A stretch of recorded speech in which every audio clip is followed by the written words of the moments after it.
Close your eyes and picture a wide, pale plain under a bright sky. The air is dry, the kind that tastes a little like dust, and every sound seems to carry farther than it should. Out there, on the plains of Phrygia, two worlds are walking toward each other. You can hear the soft clink of gear, the steady rhythm of feet, the quiet prayers spoken into cloth and beard. The Umayyad host moves like a dark ribbon across the land, 20,000 strong, their banners catching the wind with a whisper that feels like a promise. They have come a long way. They have known hard roads, hard deserts, and hard choices. Facing them are the Byzantines, fewer, but rooted like old trees. At their center stands Leo, the emperor people call the Isaurian. He has the eyes of someone who has learned to live with worry and responsibility. Beside him rides his son, Constantine, still young enough to carry hope like a torch. The two of them share a glance that says more than any speech. Protect the living, honor the past, try to keep a future open for those who will come after us. If you listen closely, you can hear the everyday sounds within the grand picture. A groom murmurs to a restless horse. A soldier tightens a strap and breathes out slowly to calm his hands. Someone passes around a skin of water that smells faintly of leather and sun. It is not a story of faceless armies. It is a story of people who wake, wash their faces, and step into uncertainty because they believe it matters. And here's the heart of it. What does it take to slow a tide that has been moving for years? Not only courage, though there is plenty of that.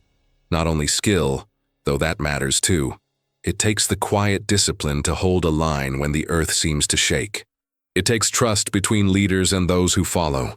It takes the kind of patience that lets a person read the land, feel the wind, notice the shape of a hill and the firmness of the soil, and understand how those details can save lives.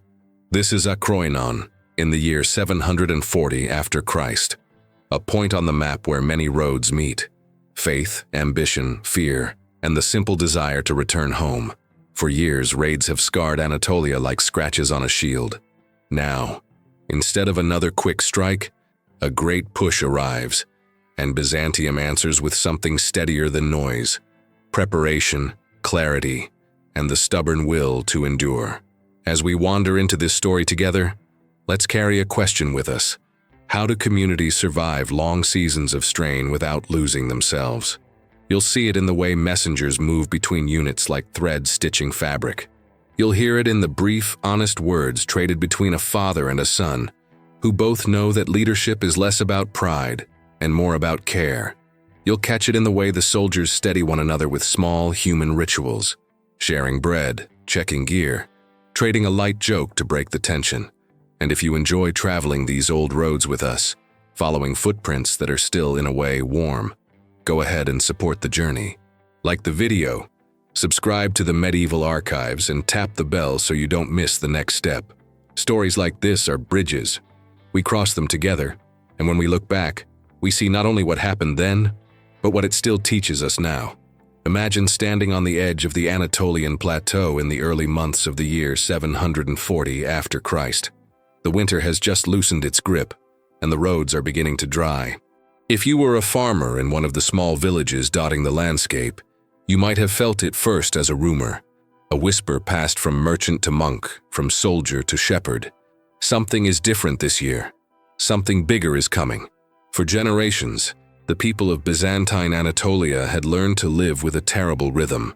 Every summer, like clockwork, Arab raiding parties would sweep across the border. They would strike quickly, take what they could, and vanish back across the mountains before the empire could fully respond. It was a wound that never quite healed, always reopening just as the scar tissue began to form. Families learned to hide their grain. Monasteries buried their treasures. Entire communities developed an exhausting expertise in survival. But the spring of 740 brought something else entirely. The raids were not coming. Instead, 3 full armies were marching. Try to picture what that means.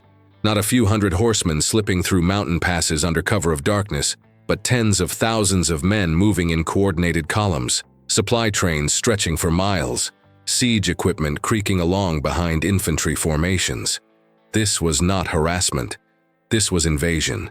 The Umayyad Caliphate, ruling from Damascus, had reached a moment of terrible confidence.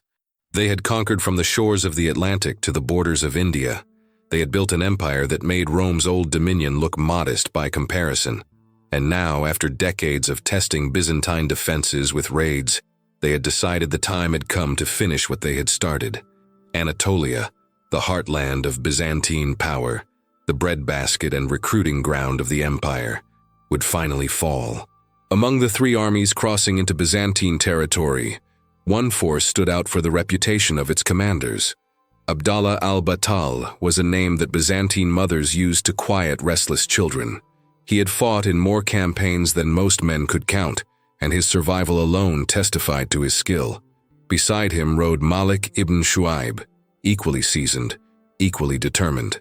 Together they commanded 20,000 men, veterans who had learned their craft in the deserts of Arabia, the mountains of Persia, and the fertile valleys of Syria. These were not inexperienced soldiers hoping for easy plunder. These were men who understood discipline, who could hold formation under pressure, who believed deeply that they were carrying out a sacred duty. Many had fought for years, some for decades. They had seen empires crumble and cities surrender. They had watched the seemingly impossible become routine. And now, they marched toward Anatolia with the conviction that this campaign would be remembered as the one that finally broke Byzantine resistance. Think about what that must have felt like for the people watching from walled towns as the armies passed nearby. The dust clouds alone would have been visible for miles. The sound of thousands of feet, thousands of hooves, would have carried across the valleys. At night, the campfires would have looked like a constellation that had fallen to earth. This was not the kind of threat you could ignore or wait out. This was the kind of moment when everything changes. The Byzantine officials responsible for border defense sent urgent messages racing toward the capital. The intelligence was clear and terrifying. This was not a raid season. This was an attempt at conquest.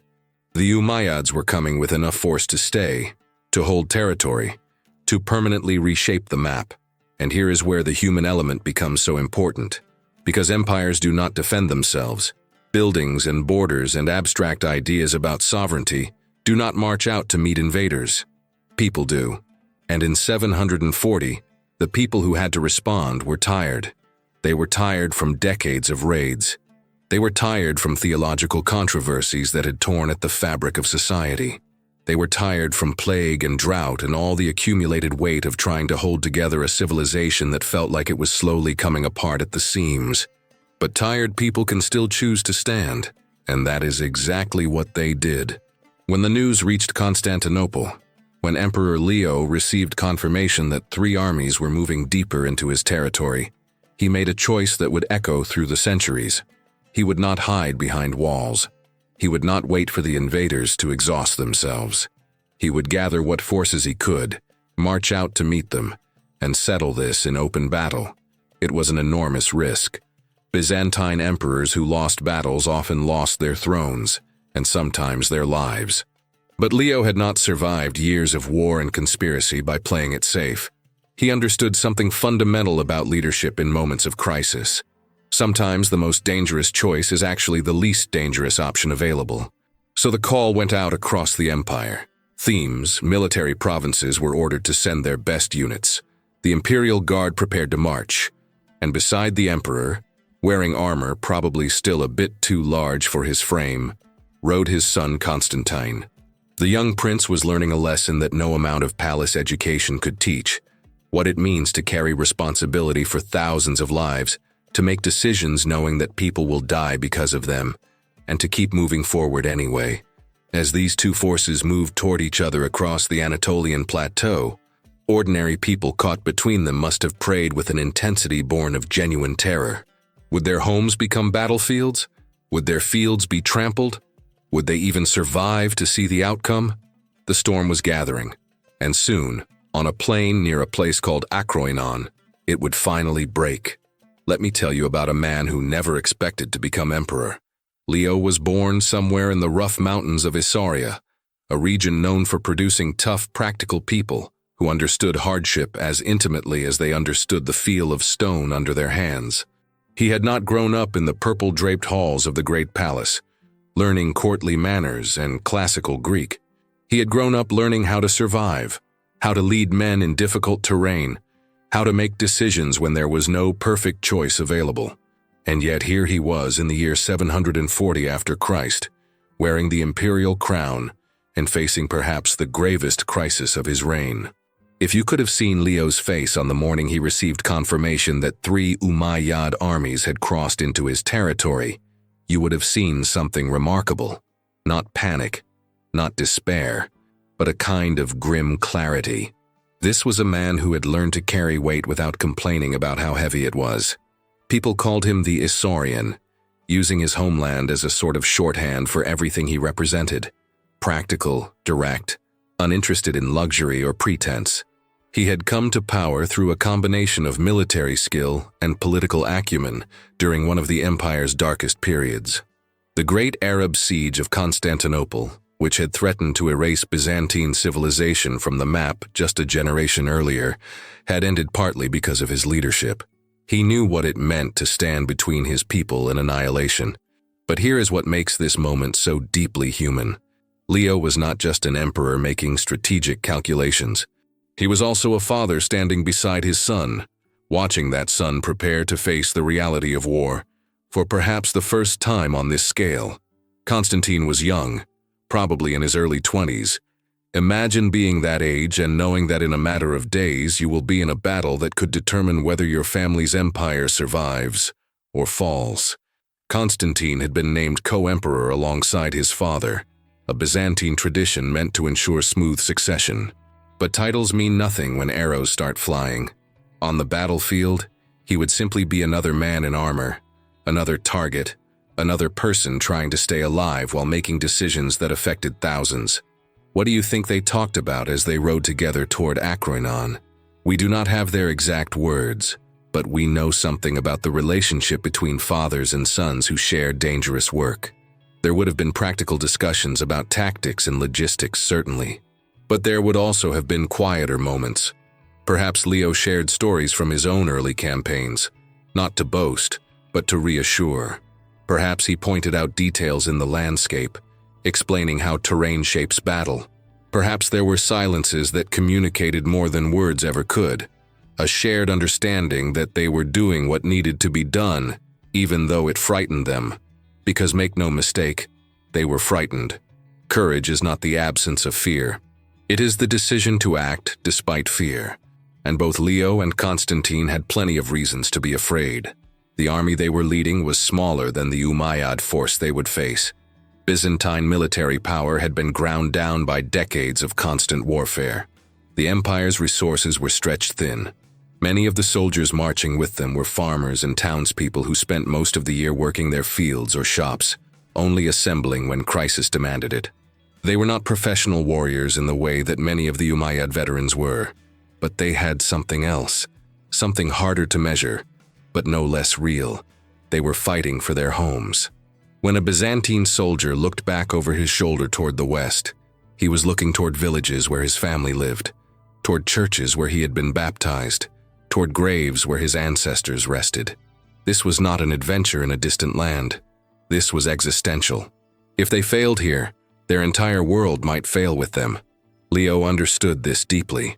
He had built his reputation on being a defender, not a conqueror. He did not lead armies across borders to seize territory that did not belong to him. He stood on his own ground and told invaders they could not pass. There is a particular kind of determination that comes from that position. It is the difference between someone trying to take something and someone trying to keep what is already theirs. And yet we should be careful not to oversimplify the motivations on either side. It would be easy to paint this as a simple tale of good versus evil, but history is rarely that clean. The men in the Umayyad army believed they were doing something righteous too. They believed they were spreading what they saw as truth, unifying the world under a better system. Many of them were sincerely devout, sincerely convinced that their cause was just. What makes the Battle of Akroinon so fascinating is not that it was a clash between good and evil, but that it was a clash between two groups of people who both believed they were in the right, both willing to risk everything for their convictions. And in the middle of it all were two men, a father and a son, trying to navigate not just military strategy, but the profound responsibility of leadership. Constantine was learning lessons that would shape the rest of his life. Years later, after his father's death, he would become Constantine V, one of the most controversial emperors in Byzantine history. But in 740, he was still learning what it meant to command, to make life and death decisions, to carry the expectations of an entire civilization on his shoulders. Watch how Leo taught him, not through lectures or books, but through example, by staying calm when others panicked, by listening to his officers even when time was short, by attending to details that seemed small, but could mean the difference between victory and disaster, by showing that leadership was not about always having the right answer, but about making the best decision you could with the information available, and then living with the consequences.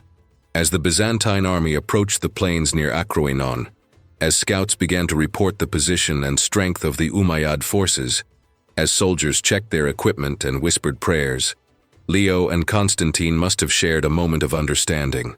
They were about to step into uncertainty together. Whatever happened next, they would face it as partners in responsibility. This is what we sometimes forget when we read about battles in history books. We see dates and numbers and outcomes. But before any of that, there were people waking up in the morning, feeling the weight of armor, tasting dust in the air, wondering if they would see another sunrise. There were fathers and sons trying to protect something precious. There were ordinary individuals making extraordinary choices. The lion and the air stood together on the edge of everything, and soon they would discover what they were truly made of. Close your eyes for a moment and imagine yourself standing on that dusty plain near Akroinon. The sun is climbing higher in the sky, turning the air thick and heavy. You can feel your heart beating faster, not just from the heat, but from what you know is about to happen. All around you, men are checking their equipment one last time. A strap gets tightened here, a prayer whispered there. Someone passes you a water skin, and your hands are shaking slightly as you take it. This is real. This is happening. And then you see them coming. The Umayyad cavalry appears first as a dark line on the horizon, but that line grows and grows until it fills your vision. The sound reaches you before anything else. A low rumble that you feel in your chest as much as hear with your ears. Thousands of hooves striking the earth in rhythm create their own kind of thunder. These are not random raiders hoping for easy pickings. These are experienced warriors who have conquered from one end of the known world to the other. They move with the confidence of men who believe victory is simply a matter of time. Picture their approach. The cavalry comes in waves, their horses fresh and eager. Banners snap in the wind they create as they move. Sunlight catches on spear points and makes them flash like stars. The dust they kick up forms a curtain behind them, as if the earth itself is trying to hide what comes next. For the Byzantine soldiers standing in formation, waiting, this must have felt like watching a storm roll in across the sea. Beautiful in a terrible way, and absolutely unstoppable. But here is where strategy meets the human heart. Because Leo had not brought his army this far just to watch it be trampled. Every decision he had made in the days leading up to this moment had been building toward one purpose: to turn the Umayyad strength into weakness. Think about what it takes to hold a defensive line when cavalry is charging towards you. Your every instinct is screaming at you to run, to get out of the way, to do anything except stand there. But running means death, not just for you, but for everyone around you. If one section of the line breaks, the whole formation collapses like a house of cards. So you have to do something that goes against every survival instinct in your body. You have to stay exactly where you are. The Byzantine soldiers had been drilled in this. Not just practiced, but truly prepared at a level that went beyond physical training. They had been taught to trust the man beside them, to believe that if everyone held their position, they would survive together. They had been shown how to brace their spears at just the right angle, how to lean their weight into it so the horse would impale itself rather than bowling them over.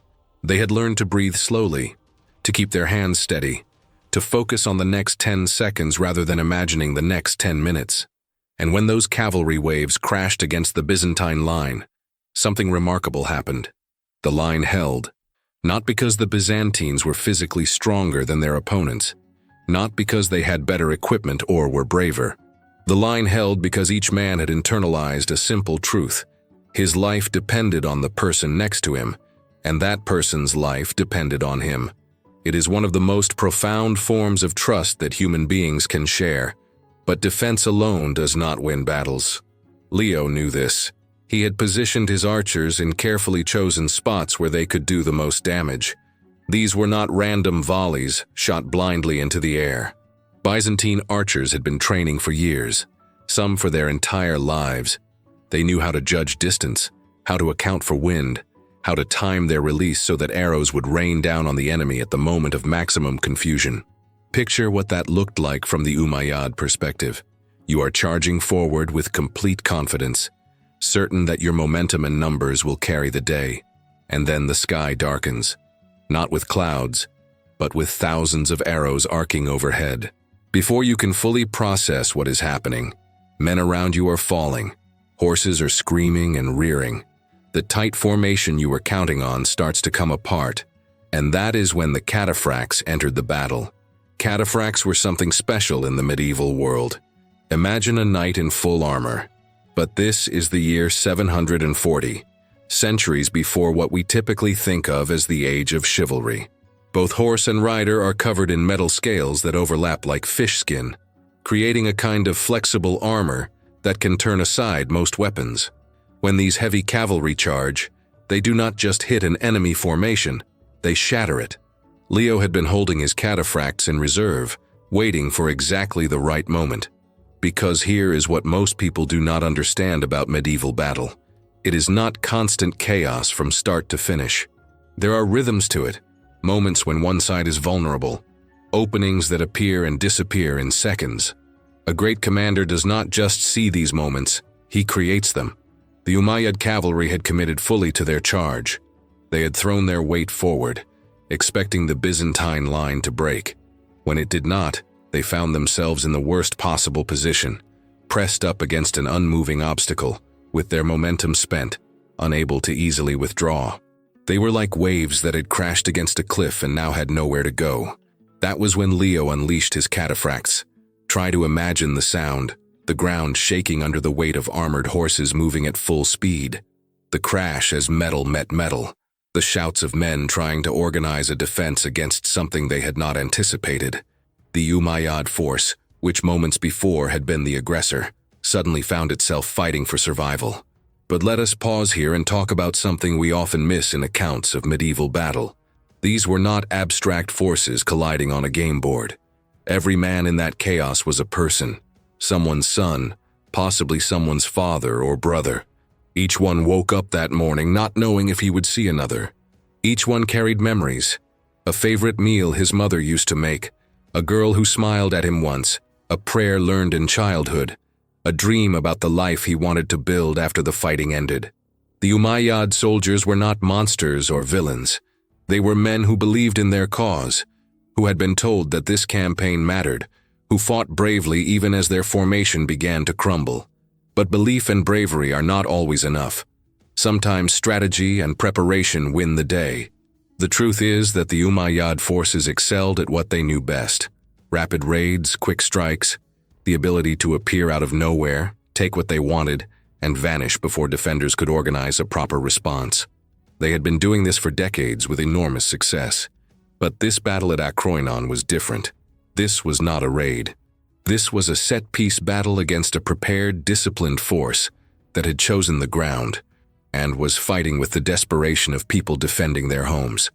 And there is something else we need to understand about the Umayyad army. They were far from home. Every one of those 20,000 men had marched across mountains and through valleys to get here. Their supply lines stretched back hundreds of miles. They were tired in a way that goes beyond physical exhaustion. They were tired in their spirits, tired of being so far from everything familiar. The Byzantine soldiers, on the other hand, were fighting on their own ground. When they looked back over their shoulders, they were looking toward places they knew, villages where they had grown up, fields they had planted, churches where they had worshipped. This was not an abstract conflict over territory or theology. This was personal. Leo exploited all of this, not cruelly, but with the clear-eyed understanding of a commander who knows that war is fundamentally about breaking the enemy's will to continue fighting. He pressed his advantage at exactly the moments when the Umayyad force was most vulnerable. He gave his own men visible signs of success, enemy formations wavering, cavalry retreating, that built their confidence even as it eroded the confidence of their opponents. And slowly, inexorably, the battle turned. Did not happen all at once. There was no single dramatic moment when everything changed. Instead, it was a gradual accumulation of small victories.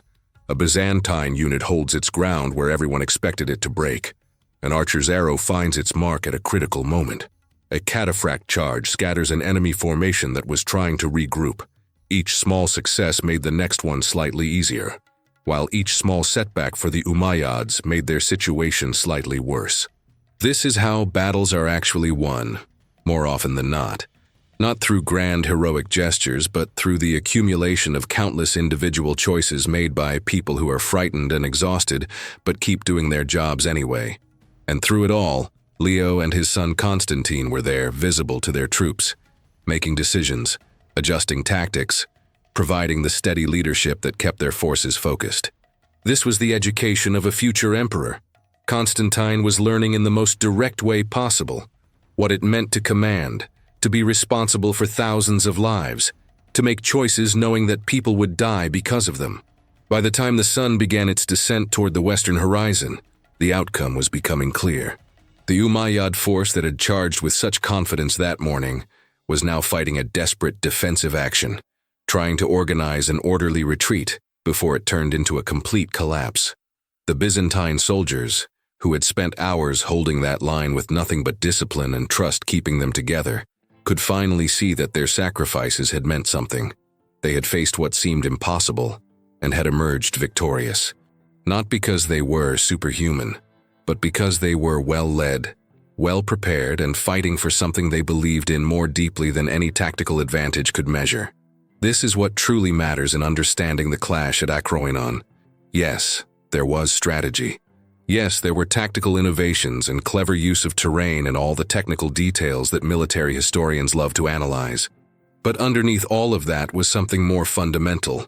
People making choices about what they were willing to endure and what they were willing to protect.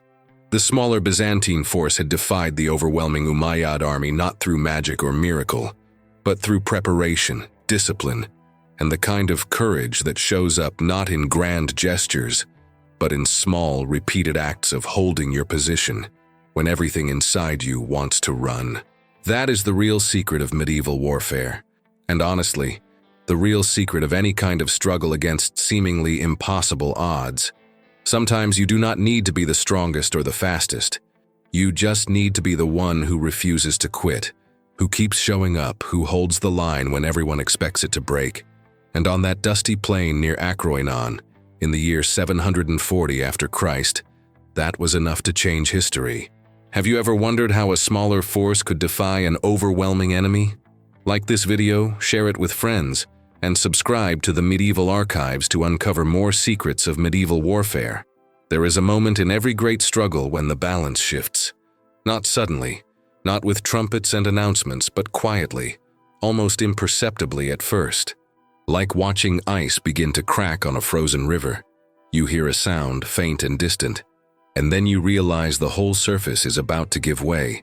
That moment came for the Umayyad forces at Akroinon, and once it started, there was no stopping it. Picture yourself as one of Abdallah al-Battal's officers, a man who has fought in more campaigns than you can easily count. You have seen cities fall, armies surrender, empires negotiate terms rather than face your soldiers in the field. You have learned to read battles the way a sailor reads the sea, sensing shifts in momentum before they become obvious to everyone else. And right now, standing on that plain, you are starting to feel something unfamiliar, something uncomfortable. It begins with small things. A messenger arrives, his face streaked with dust and worry, reporting that the left flank is under more pressure than expected. Another rider comes from the right, asking for reinforcements. You send what you can, but you notice that the reserve forces you were counting on seem smaller than they should be. Men are tired, horses are laboring. The easy confidence that carried everyone forward just hours ago has started to evaporate like morning dew under a harsh sun. And then you notice the terrain. This is one of those details that seems obvious in hindsight, but can be invisible in the moment.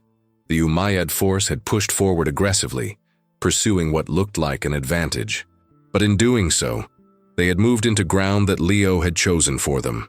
Hills rose on either side, not dramatic cliffs, but gentle slopes that had seemed insignificant until suddenly they were not. The Byzantine forces had been gradually, almost gently, guiding their opponents into a narrowing space. Think about what this means tactically. When you have 20,000 men, your strength lies partly in being able to deploy them effectively, to bring your numbers to bear where they matter most. But if those 20,000 men are funneled into an increasingly narrow space, hemmed in by hills on both sides, suddenly your advantage starts to disappear. You cannot outflank an enemy if there is no room to maneuver. You cannot withdraw easily if the path behind you is clogged with your own supply wagons and rear formations. The Byzantines had not trapped the Umayyad army in the dramatic sense of surrounding them completely. What they had done was something more subtle and more devastating. They had created a situation where every tactical option available to the Umayyad commanders led to a worse position than the one before. Al-Battal must have recognized this at some point. He was too experienced not to. There would have been a moment, maybe while looking at the disposition of forces, maybe while receiving yet another urgent message from a unit in trouble, when he understood that the initiative had slipped away from him, that the battle he thought he was fighting had transformed into something else entirely. And this is where we need to talk about what happens to human beings in these situations, because armies are not machines. They are collections of people, and people respond to subtle signals that travel through a group faster than any messenger could ride. When confidence starts to crack, everyone feels it. A unit that was holding its ground firmly 10 minutes ago suddenly seems less certain. Men start glancing toward the rear, calculating escape routes even if they would never admit it out loud. Leo sensed this shift like a predator sensing weakness in prey. But he was not cruel about it. He was simply doing what a commander must do. He pressed forward at exactly the moments when pressing forward would create the most uncertainty in enemy ranks. His forces advanced steadily, not in a wild rush, but in controlled movements that kept tightening the space available to the Umayyad army. Imagine being a soldier in that Umayyad force right now. You came here believing in your cause, believing in your commanders, believing that your experience and numbers would carry the day. But now the man next to you is wounded and being helped to the rear. The unit on your flank has fallen back without orders, creating a gap in the line. Someone is shouting contradictory commands. The organized army you were part of this morning is starting to feel like a crowd of individuals, each one making separate calculations about survival. This is how armies break. Not usually through being completely destroyed, but through losing cohesion. When soldiers stop trusting that the people around them will hold their positions, when they start believing that staying in formation means certain defeat while trying to escape might offer a chance at survival, that is when everything falls apart. And it was falling apart for the Umayyad forces. The word rout gets used often in military history, but we should understand what it really means on a human level. A rout is when organized resistance collapses and is replaced by something more primal, the desperate need to get away, to put distance between yourself and danger, to survive this day so you might see another. It is not cowardice exactly. It is what happens when the structures that hold an army together, trust in leadership, confidence in victory, belief that following orders will lead to a good outcome, all dissolve at once. For the Byzantine soldiers, this shift would have been palpable. Suddenly, the enemy that had seemed so formidable was retreating, not in good order, not as part of a planned withdrawal, but in growing disorder. Units that had been pressing forward were now pulling back. The tight formations were loosening, then breaking apart entirely. Leo did not let up. This was not the time for mercy or hesitation. In battle, you press an advantage because failing to do so can allow an enemy to regroup, to recover their confidence, to turn potential defeat into renewed resistance. So the Byzantine forces advanced, carefully but relentlessly, driving the Umayyad army further into disorder. Think about Abdallah al-Battal in these moments. This was a man whose name had been spoken with respect and fear across the Byzantine Empire. He had led successful campaigns, had been part of the great expansion that had built an empire stretching from the Atlantic Ocean to the borders of India. And now he was watching his force come apart, watching years of military reputation dissolve in a single afternoon. There is a profound human tragedy in this, regardless of which side you might sympathize with. These were not evil men being justly punished. These were soldiers who believed they were serving a righteous cause, who had families waiting for them, who had hopes and dreams beyond this battlefield. And now many of them were running for their lives across unfamiliar terrain, abandoning equipment, helping wounded comrades, trying to process what had gone so terribly wrong. The hills that had seemed like minor features of the landscape now became obstacles that made organized retreat nearly impossible. Supplies had to be abandoned. Wounded men who could not keep up were left behind with promises that someone would return for them, promises that everyone knew might not be kept. The army that had marched into Anatolia with such confidence was scattering like seeds in the wind. But here is something important to understand. Even in defeat, even in retreat, these were still dangerous men. A cornered, desperate soldier can be more dangerous than a confident one. The Byzantine forces had to balance pressing their advantage against the risk of pushing too hard and taking unnecessary losses. Leo and his officers made these calculations in real time, deciding when to pursue aggressively and when to let the enemy go. And through it all, Constantine was watching and learning. This was as much a part of his education as anything that had come before. He was seeing how victory is managed, how you maintain discipline in your own forces even as the enemy loses theirs, how you make decisions about when mercy is wise and when it is dangerous. These were lessons that no amount of theoretical study could teach. As the sun continued its descent toward the horizon, the scale of the Byzantine victory became undeniable. The Umayyad force that had entered Anatolia as one of three great armies had been effectively destroyed as a fighting unit. Not everyone had perished, of course. Many escaped, many surrendered, many simply melted away into the landscape hoping to find their way home. But as an organized military threat, this army was finished. The once proud formations that had crossed the border with dreams of conquest were now scattered remnants trying to survive long enough to make it back across the mountains. Equipment that had been carried hundreds of miles was now abandoned on a foreign plain. Commanders who had planned to be remembered for completing the conquest of Anatolia would instead be remembered for this defeat. But we should be careful about how we frame this. The Umayyad Empire was not destroyed. The Islamic expansion had not been reversed. What happened at Akroinon was more specific, and in some ways more important than total annihilation would have been. The Byzantines had demonstrated that they could not be easily conquered, that their empire still had the capacity to defend itself effectively, that the seemingly inexorable expansion of Umayyad power had limits. This matters because it changed calculations across the entire region. Other Umayyad commanders, planning future campaigns, would now have to account for what happened here. The civilian population of Anatolia, who had endured decades of raids, could take a breath and hope that maybe, just maybe, the worst was over. The Byzantine government could shift resources that had been dedicated to constant defense toward other pressing needs. And for Leo and Constantine, riding across the battlefield as the light faded, there must have been a complex mix of emotions. Relief, certainly, that they had survived and won. Pride in their soldiers who had held the line when everything depended on it. Sorrow for the lives lost, both among their own men and among the defeated enemy, because even in victory, death is still death, and every fallen soldier represents a family that will mourn. But probably the strongest emotion was simply exhaustion. Not just physical tiredness, though that was surely overwhelming, but the deeper exhaustion that comes from carrying enormous responsibility and seeing it through to completion. They had done what needed to be done. The empire would survive another day, another year, another generation. As darkness fell over the plain of Akroinon, campfires began to appear, Byzantine fires of an army that could rest in relative security, knowing it had won. Somewhere in the distance, scattered Umayyad survivors were making their own fires, tending their own wounded, beginning the long, bitter journey home. The tide had turned, and with it, the course of history had shifted in ways that neither side could fully comprehend in that moment.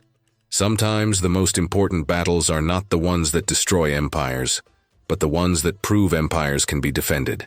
Akroinon was that kind of battle.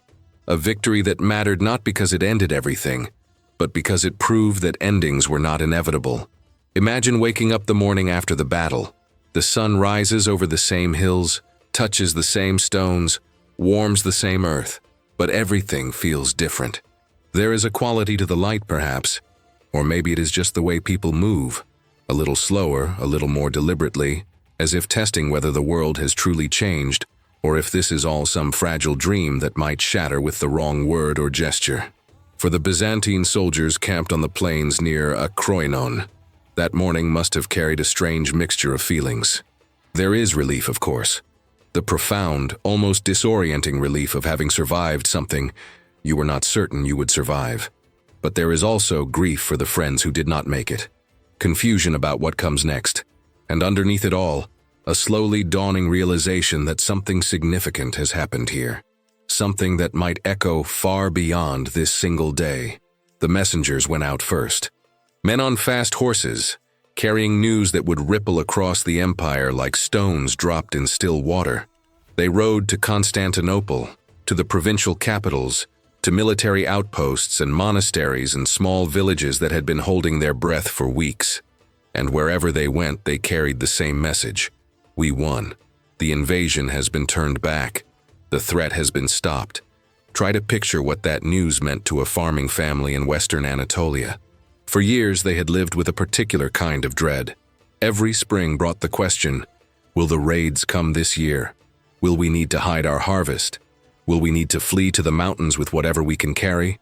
It had become such a constant part of life that many people, especially younger ones, could barely remember a time when that fear was not always there, sitting in the back of their minds like a persistent ache. And now someone was telling them it was over. Not just postponed until next season, but actually over. The army that came to conquer had been defeated. 3 full decades would pass before another invasion of this scale would even be attempted. 3 decades. Think about what that means in human terms. A child born in the year 740, after Christ, would grow to full adulthood, without ever experiencing the kind of existential threat that had defined their parents' entire lives. They would plant crops with reasonable confidence that they would be around to harvest them. They would build homes with stone instead of wood, knowing they would not need to burn them to keep them from enemy hands. They would invest in the future because they could actually envision having one. But the victory at Akroinon mattered for reasons that went beyond just Byzantine relief. To understand its full significance, we need to look at what was happening in the Umayyad Caliphate itself. Imagine being a courtier in Damascus in the months following the battle. News arrives slowly, filtered through layers of officials who are all trying to figure out how to explain this disaster to the caliph without losing their positions or possibly their lives. The defeat at Akroinon is bad enough on its own. 20,000 men lost, a huge investment in equipment and supplies wasted, the reputation of seemingly invincible commanders damaged beyond repair. But it is happening at absolutely the worst possible time. The Umayyad Caliphate had grown so fast, conquered so much territory so quickly, that it had never really solved some fundamental problems about how to govern such a vast and diverse empire. There were tensions between Arab and non-Arab Muslims, between different tribal factions, between those who benefited from the current system and those who felt excluded from power. These tensions had been building for years, held in check partly by the momentum of conquest and the wealth it brought. But now that momentum was stuttering. The great siege of Constantinople had failed a generation earlier. The expansion into France had been stopped at Tours. And now this, a major invasion force defeated in Anatolia, proof that Byzantine defenses could not be easily overcome. For people who were already questioning whether the Umayyad leadership could deliver on its promises, this was yet another reason to wonder if change might be necessary. There is something almost poetic about the timing. Within just a few years of Akroinon, the entire Umayyad dynasty would be overthrown in what historians call the Abbasid Revolution. It would be too simple to say that the defeat at Akroinon caused this revolution. The roots of that upheaval went much deeper. But the battle was part of a larger pattern of setbacks that weakened Umayyad authority and made their internal enemies bolder. Think about what this means. The same year that Byzantine soldiers were celebrating their victory and returning to their homes, seeds were being planted in distant provinces that would eventually grow into a revolution that would reshape the Islamic world. The two events were connected not through direct cause and effect, but through the ways that victory and defeat ripple outward, changing how people think about what is possible and what is inevitable. For the Umayyad commanders who survived Akroinon and made their way back home, the reception was probably not what they hoped for. In a culture that valued military success so highly, returning from such a defeat must have been painful beyond measure. Some probably faced official censure. Others might have simply retired from military life, their confidence shattered, and young officers who witnessed the defeat would carry those memories with them, would tell stories to the next generation about what happened when you underestimated Byzantine defenses. And that is how military doctrine changes, not usually through grand strategic revelations, but through hard lessons learned in the field and passed down through stories and training.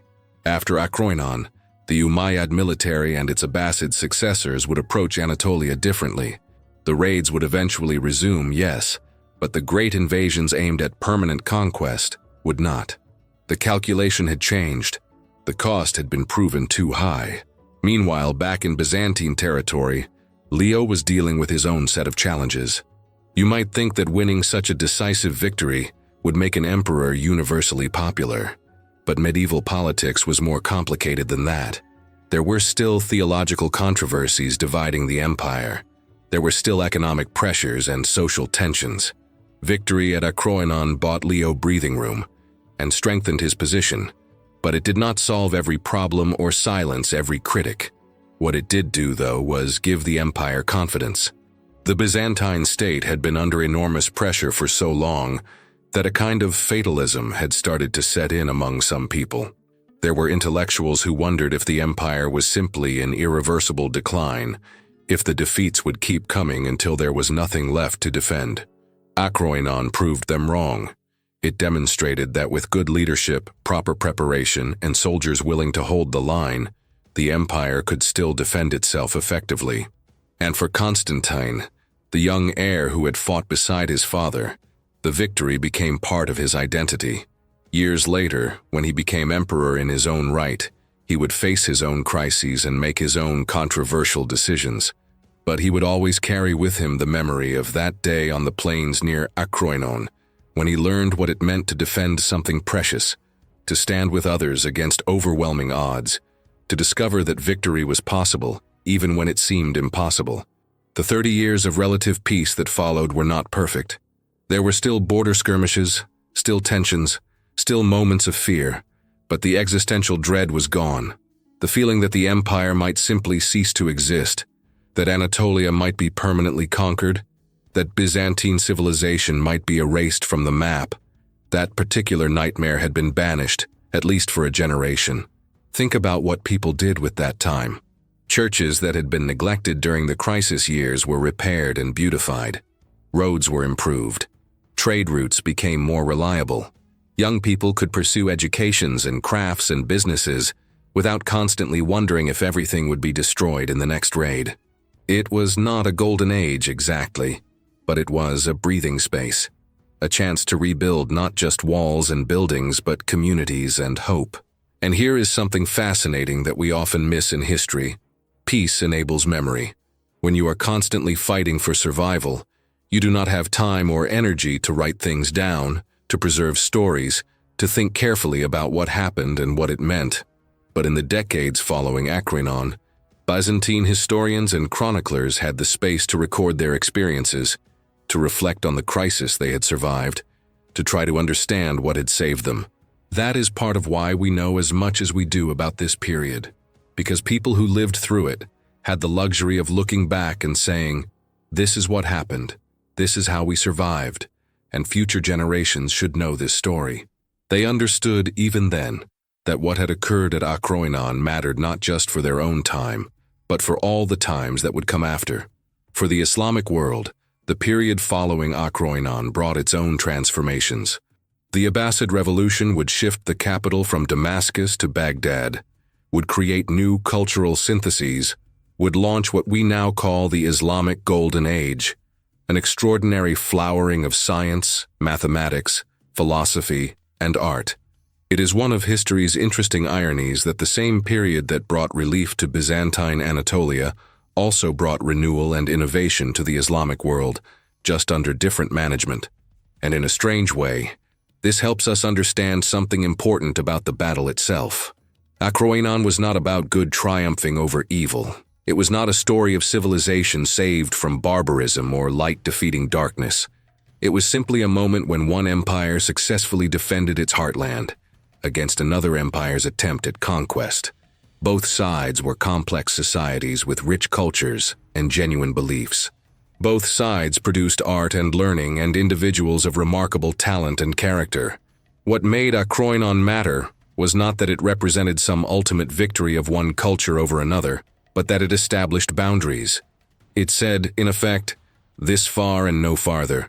We will trade with you, we will have diplomatic relations with you, we will even borrow ideas from each other, but you will not conquer us. And that establishment of boundaries, paradoxically, allowed both civilizations to develop along their own paths. Today, if you visit the area around modern Afyon in Turkey, you can stand near where this battle took place. The landscape has changed in many ways, roads and buildings and all the infrastructure of modern life. But the hills are still there. The basic shape of the land is still recognizable. And if you close your eyes and let your imagination work, you can almost hear the echoes. The sound of armies meeting, the voices of men who believed in their causes deeply enough to fight for them, the quiet conversations of fathers and sons trying to make sense of their world. Those echoes have carried down through the centuries, through all the generations between that day and this one. They reach us as stories, as history, as lessons about what human beings are capable of when they decide that something is worth defending. They remind us that the structures we take for granted, peace, stability, the ability to plan for tomorrow, are not inevitable. They have to be built and defended and rebuilt again, generation after generation. The triumph at Akroinon was more than a battle won. It was a declaration that endurance is possible, that smaller forces can defeat larger ones through preparation and will, that empires on the defensive can still find ways to survive and eventually thrive. For 30 years, Anatolia breathed free, and in that breathing space, both the Byzantine world and its neighbors found ways to grow and change and become something new. And that, perhaps, is the real echo of victory, not just the memory of one day's success, but the understanding that what we do in moments of crisis can ripple outward in ways we cannot fully predict, shaping lives and communities and civilizations for generations to come. The soldiers who held the line at Akroinon could not have known all of this. They were just trying to survive, to protect their homes, to do their duty. But their choices that day cast shadows, or perhaps we should say cast light, that reached far beyond anything they could have imagined. So here we are at the end of our journey through the dust and heat of that plain near Akroinon in the year 740 after Christ. We have walked with soldiers who were frightened but held their ground anyway. We have stood beside a father and son who carried the weight of an empire on their shoulders. We have watched as the impossible became possible, as the seemingly inevitable was turned back, as ordinary people made choices that would echo through centuries. And now, in the quiet after the story, we can step back and ask ourselves, what does it all mean? Not just for Byzantium or the Umayyad Caliphate, not just for medieval history or military strategy, but for us, sitting here more than 1,000 years later, trying to understand something about the human experience that transcends any particular time or place. The Battle of Akroinon teaches us something profound about resilience. Not the Hollywood version of resilience, where heroes never doubt and victory comes through sheer force of will, but the real, messy, complicated version. The kind where you are exhausted and scared and not entirely sure your plan will work, but you do it anyway because the alternative is unthinkable. Think about Leo standing on that battlefield, looking at the Umayyad forces that outnumbered his own. He must have had moments of doubt, moments when he wondered if he had made the right call, if bringing the army out for a pitched battle was wisdom or folly. But he did not let those doubts paralyze him. He made his plans, trusted his soldiers, and did the best he could with what he had. Is that not something we all face in our own lives? Maybe not on the scale of empires and armies, but in our own smaller ways. Moments when we have to decide whether to hold our ground or give up, whether to trust in preparation and strategy, or to let fear make our decisions for us. The specific challenges change across centuries, but that fundamental human dilemma remains constant. And here is what makes Akroinon so fascinating. It was not a miracle. It was not divine intervention or some inexplicable stroke of luck. It was the result of preparation meeting opportunity, of discipline holding under pressure, of leaders who understood both their own capabilities and their enemies' weaknesses. In other words, it was achievable. It was something that real people with real limitations managed to do through planning, courage, and stubborn determination. That should give us hope, I think, because it means that even when situations look overwhelming, even when the odds seem impossibly stacked against us, there are still things we can do. We can prepare. We can build trust with the people around us. We can study our challenges carefully instead of just reacting emotionally. We can choose the ground where we make our stand, instead of letting circumstances choose it for us. The Byzantine soldiers at Akroinon were not superhuman. They were farmers and craftsmen who had been called up for military service. They got tired and hungry. They felt fear. They wanted to go home. But they had been trained. They trusted their leaders and each other. And when the moment came, they held the line. That is not fantasy. That is what actual human beings are capable of when properly prepared and properly led. And there is another lesson here about the nature of turning points in history. We often imagine that great changes happen through single dramatic moments. One battle, one speech, one decision that suddenly transforms everything. But Akroinon shows us something more nuanced. Yes, the battle itself was important, but it mattered because of context, because of everything that came before and everything that came after. The victory at Akroinon bought Byzantium time, 30 years of relative peace. And what the Byzantines did with that time mattered just as much as the victory itself. They rebuilt, they recovered, they used the breathing space to strengthen institutions and restore confidence. The battle opened a door, but people had to choose to walk through it and make something of the opportunity. That is true in our own lives too, is it not? Sometimes we get lucky breaks, moments when circumstances align in our favor. But those moments only become turning points if we use them well, if we build on them, if we transform temporary advantages into lasting changes. The discipline to do that, to take a win and turn it into sustained progress, that is as important as the initial success. And we should not forget the human cost woven through this story. Men died on that plain near Akroinon. On both sides, families lost fathers and sons and brothers. People who woke up that morning with hopes and dreams did not live to see the sunset. When we talk about resilience and strategy and victory, we should hold space for that sorrow too. History is not just about the grand sweep of empires and ideologies. It is also about individual lives, each one precious, each one irreplaceable. The commanders who made decisions at Akroinon had to live with those costs. Leo and Constantine would have walked among the wounded after the battle, would have seen the faces of men who had trusted their leadership and paid for it with injury or death.